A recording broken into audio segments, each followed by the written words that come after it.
Welcome to Marketing Game Changer Secrets, where you will learn from one of the top leaders in the network marketing industry. Teresa Harding has grown her team to over millions of people. She's grown online, she's grown offline, she's grown organically, and she is ready to show you the secrets. She's ready to change the way you think.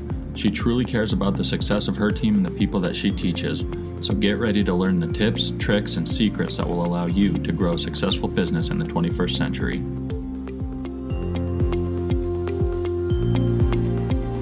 I'm Teresa Harding, and this is Marketing Game Changer Secrets.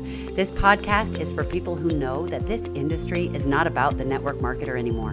It's about the people we serve and the change we can make in other people's lives. It's about the entrepreneur inside each of us who is trying to find our voice. It's for the people who want to change the world and are looking for the most powerful way to make that happen. Hey guys, welcome back. We're at MLM Game Changer Secrets, the podcast, and today I am going to walk you through the Epiphany Bridge script. I talked to you about the Epiphany Bridge last episode, so if you didn't catch that, go listen to that because this one will make more sense. But to give you a quick review, the Epiphany Bridge is when you had an epiphany with your product or your business. That's what made you want to get involved. Then you started learning about the product or the opportunity, and when you share it with other people, you end up sharing all the facts and the figures and all the things you learned instead of the piece that helped you have the epiphany. You need to help them learn to have the epiphany. So there are actually 7 steps in sharing your story. And it's very important that you share the emotion and help them feel what you felt. If you were nervous and you had a knot in your gut and you were feeling XYZ, you need to describe that and help them feel that. Because if they don't feel that, then you're not going to connect in the same way at such a deep level. So let me give you the 7 steps and kind of show you how to walk through the story. So first of all, you're going to tell your backstory. And the backstory is just what got you interested? What was it that helped you have your epiphany? Why, what was the experience that changed your mind about whatever it was that you were looking at, that you were interested in? The second part of the Epiphany Bridge script is you need to tell them your desire. What was the desire? What was the thing that mattered to you? And the problem with this part is that a lot of people will tell the desire. They'll say, well, I really wanted this, or I was really worried about money. But that's the external desire, but they don't share the internal desire. And that is what helps people connect with you even more. You need to share both. So your external desire might be that you lost your job and you needed to make money. But the internal desire was you wanted to feel like you were a good provider. You wanted to feel like you were good at something. And you wanted to feel like you weren't a failure.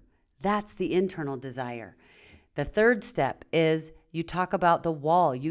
Always, when you're going through something, you hit a wall. There's a place at which you realize, you know what? I have to get past this or else I am not going to be successful. There's something that happened that blocked your way or blocked your mind, some limiting belief that you came across or something. There was a wall that you hit. Tell them about that. The fourth thing is the epiphany.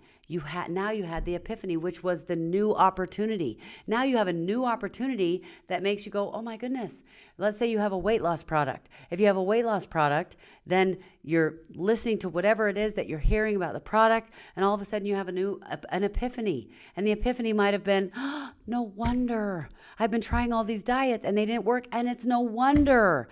This is the one. This is the thing that can help me. This one is different. So it's a new opportunity. You had the epiphany. And so as soon as you have an epiphany, number 5 happens. Number 5 is when you start making a plan. So you had the epiphany. Oh my goodness, this is what I've been looking for. And now you make a plan. The plan is, okay, I'm going to join this network marketing company, and now that's how I'm going to work to make some money, get some time freedom. Or if it's about the product, it might be, okay, so this is the thing. This is the product that will solve the problem that I've been having. So you start making a plan. You say, okay, so I'm going to get the product. This is what I'm going to do. I'm going to use it. You make a plan. That's number 5. Number 6 is you hit a conflict. There's always a conflict that happens, whether it's, I went home and my spouse was all upset that I spent that money, or, I tried it and it didn't work like I thought it was, or like I thought it was going to, or something happens. Another conflict arises. That's number 6. And number 7, you overcome the conflict. Maybe you learned how to use it right, or you realize, oh, I just need to take it with food, or I'm supposed to take it twice a day, not just once a week. And then I started noticing that I was getting the support for my health that I needed.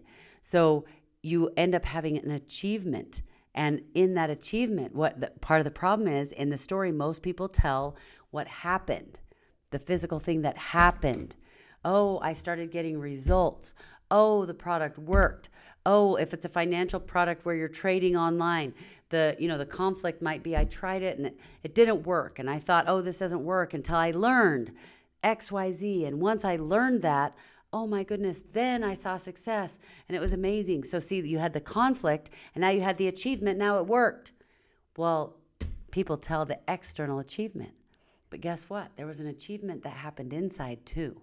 And that is the transformation. Something inside you transformed. You learned something. You got over a limiting belief. Maybe you didn't even achieve what you set out to achieve, but what happened in the process is you changed. Sometimes I'll share with my leaders stories about something I did wrong as an upline. And then I'll use these steps to share the story. And then when I get to the last step where I tell the achievement, I might talk about how now our relationship is fine with this leader and we worked it out and it's wonderful. But guess what else I tell? I tell the transformation. I tell them how, and it was really hard to face the fact that that was something I needed to work on. And once I changed that in me, all of a sudden, I was able to create a relationship again with this leader. Or I had to humble myself, and I didn't realize how arrogant I had been. So you see how you need to share the achievement, but you need to share the transformation. And sometimes my story has a sad ending. In fact, I do have one where someone that I was working with was really upset about the way that I handled something. And I feel sick to this day about the way that I handled it. At the time, I was trying to handle it in a way that I felt was right, that I felt would be the best for the situation. But as I grew as a leader, I realized how there are so many ways I could have done it better. And that relationship is still suffering. And I still am not close with that person. So you see how I get to the end of the story, I didn't achieve what I wanted to achieve, which was to repair that relationship. But now I need to finish and share my transformation. And I say, and that was very humbling for me. And I learned a really powerful lesson. And guess what? I have never done that again. And it has helped me with my relationships as I've moved forward in my business. So you see how you need to share that piece of the transformation, and notice how you can do it as you're bringing people into your team, but it also is something powerful you can use as you are working with the leaders in your team and as you're growing together as leaders. It's a really, really powerful 7-step process. So try utilizing that, use those 7 steps, and you'll see a significant difference in how your prospects react to you and how your leaders react to you. So good luck with that. Try those out. Let me know how it goes, because I'd love to hear some of your results and some of the processes that you go through, the things that you learn from it. All right, I'll talk to you in the next podcast.